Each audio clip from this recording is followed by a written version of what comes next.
अब सबसे पहले के माँ होती झूमर सुनाने की प्रयास करी छी ओई की बाद भक्ति लोग गाथा सुनाव जे त्रुटि गलती होते आ सब बच्ची समझ के माफ कर देवे।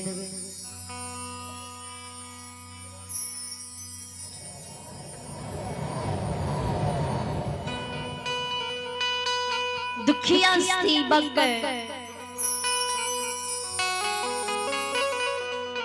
मालिन की द्वार जाए मालिन से अर्जी मिली मिनती करे धिया। यहाँ 10 दुआरी धिया छी मंदिर मंदिर मस्जिद मस्जिद जाए छी।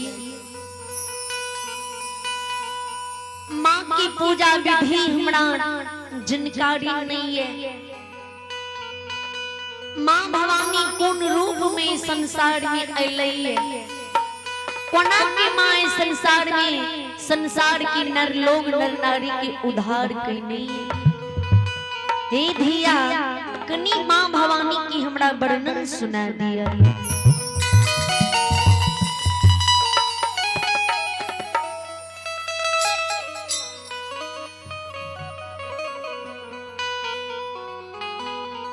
कोने रंग छालई मालिन दुर्गा भवानी गे मालिन मालिन दुर्गा भवानी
मालिक की धिया दुखिया सेवक के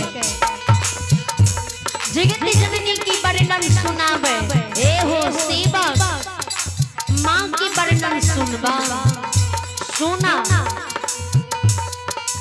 गोरे राम चाले जन रे दुर्गा भवानी रे जन रे दुर्गा भवानी रे विधान सातो रे चले सातो बहिनो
डोली में सवारी सातों बहन सीतई है।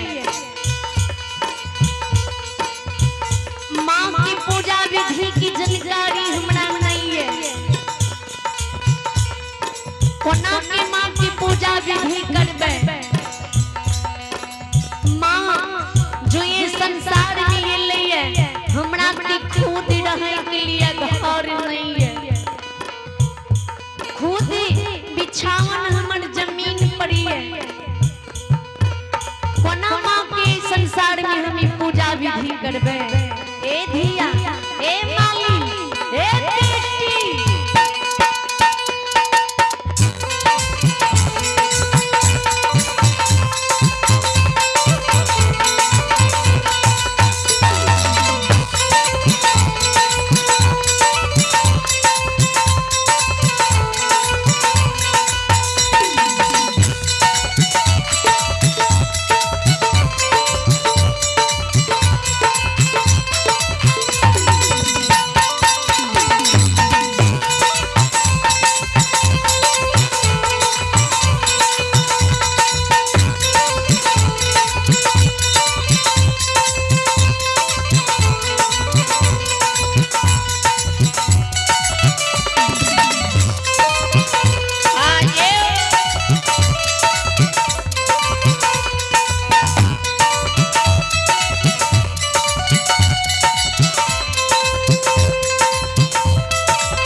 सातो बहिनियों रे मंदिर घर बसने में जाने रे दुर्गा भवानी के रे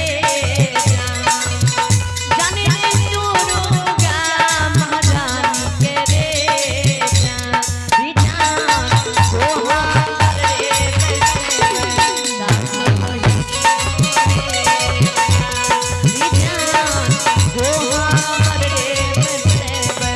सातो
हे